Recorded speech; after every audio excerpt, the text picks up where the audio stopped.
A controversy is brewing in the global entertainment world. The American rapper Macklemore is making headlines because he just cancelled a concert in Dubai. Macklemore says he cancelled the concert in protest. He did it to oppose the UAE's alleged role in the Sudan conflict. Sudan is going through an almost forgotten war, a war that has been raging in this country for 16 months. Yet it gets far less coverage than the wars in Ukraine and Gaza, perhaps because it's a civil war or maybe because the world tends to ignore African conflicts altogether. Whatever the reason for the poor coverage, the Macklemore boycott has put Sudan back on center stage, and it has reignited the controversial story of the UAE's involvement. Here's our report. The American rapper known as Macklemore is making waves again because of his political activism. The 41-year-old rapper is a supporter of the Palestinian cause, even penning down a pro-Palestine song a few months ago. But now he has turned his attention to the war in Sudan. Macklemore recently put up this post on Instagram. He announced that he would be cancelling a concert which was to take place in October in Dubai. Why? Because of the raging civil war in Sudan and the UAE's alleged role in the conflict. The civil war in Sudan has been on for over 16 months.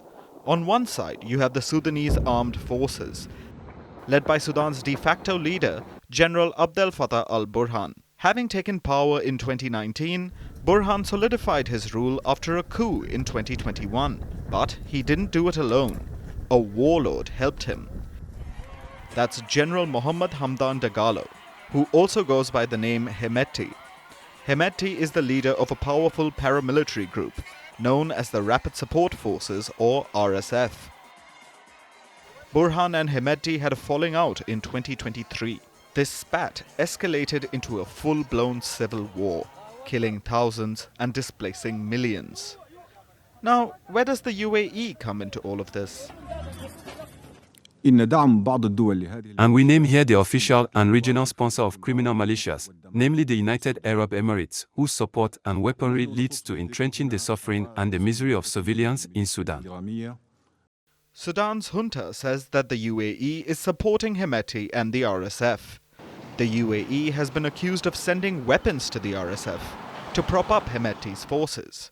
Why would the UAE do this? Reportedly for two reasons.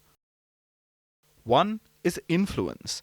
The Sudan civil war has been described as a proxy war between Saudi Arabia and the UAE. Abu Dhabi allegedly wants to expand its influence in the greater Arab world and limit Riyadh's. Saudi Arabia is reportedly backing Burhan, so the UAE has allegedly chosen to back Hemedti. The other reason being cited for the UAE's position is gold. Hemedti is a warlord. He controls territory and resources, including gold mines. He allegedly made a fortune selling this gold to the UAE. The UAE has been accused of having an insatiable appetite for gold. It imports billions of dollars worth of gold every year, and a lot of it apparently comes from Africa. Reports say that Sudan is a source of smuggled gold for the UAE, and Hemedti is said to play a role in this. Of course, Abu Dhabi denies the charges. We see this as a shameful abuse by one of the warring parties of Sudan of this council, using this platform to spread false allegations against the UAE. Despite these denials, Burhan and the Sudanese junta are convinced that the UAE is working against them. They refuse to take part in peace talks if the UAE is involved. This has led to an impasse and prolonged the war. So, Macklemore's boycott probably won't do much to change the situation on the ground. But it has brought some much-needed attention to the raging conflict.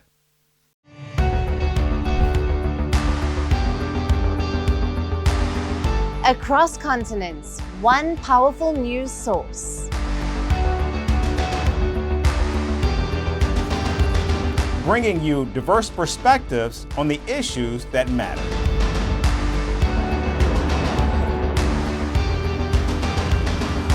We go beyond the boundaries to give you that little extra about every sporting moment.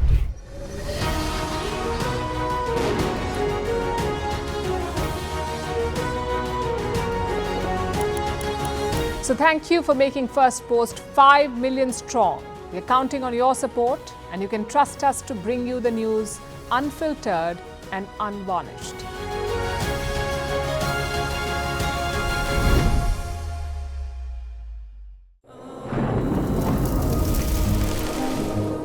Climate change is on our doorstep. It's time for a revolution to take root. And it starts with 1.4 billion Indians.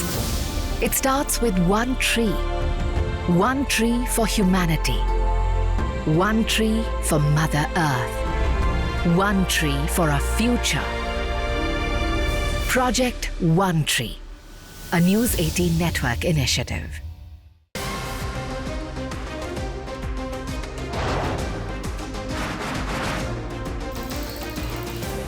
Obviously today, the T20 World Cup bandwagon has moved across to the West Indies. What can you expect from this? Hello, I'm Alison Green, coming to you from Durban, South Africa. Today we have a special show. We'll start with a report on India's shifting nuclear posture. The first time since India officially became a nuclear power. Hello and welcome to Firstpost America. I'm Eric Ham, coming to you live from the nation's capital,